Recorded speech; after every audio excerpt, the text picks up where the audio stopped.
তেমন কিছু না, আমি তোমাদেরকে ব্যাপারটা খুলে বলি। কালকে রাতে বরের বিচিটাকে নিয়ে একটু বেশি নাড়াচাড়া করে ফেলেছে, যেই দেখেছে দাঁড়াচ্ছে না তখন এক টোকা মেরে বাসের আড়ায় তুলে দিয়েছে। সেইটাকেই পারছে আর কি।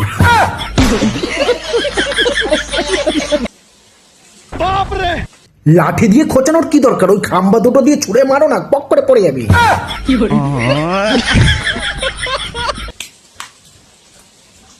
হ্যাঁ হ্যাঁ ঠাকুমা, আমরা বুঝে গেছি, তোমার সবার থেকে বড়।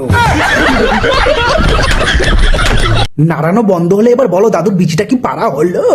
হাত ফেলে আমি পেড়ে দিচ্ছি।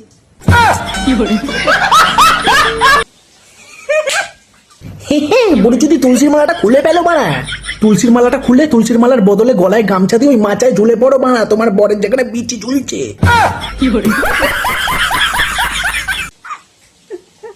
বিড়ালটা ভয়ে পালিয়েছে। ওই বড় বড় ঝুলন্ত দুটো খাম্বা যদি বিড়ালটার মাথায় পড়ে, সেই ভয়তে পালিয়েছে। পারবো কি করে, দেখি কি করা যাবে। কেন ঠাকুমা, আজকে আবার কি ঝুলছে ওপরে?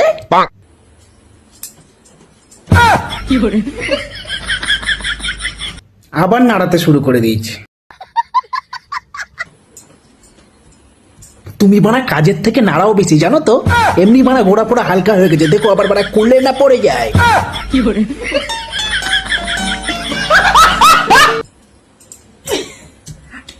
প্যান্টটা তো উপরে ঝুলিয়েছো, দেখো আবার দাদুর হোল চলে যায়নি তো প্যান্টের সাথে।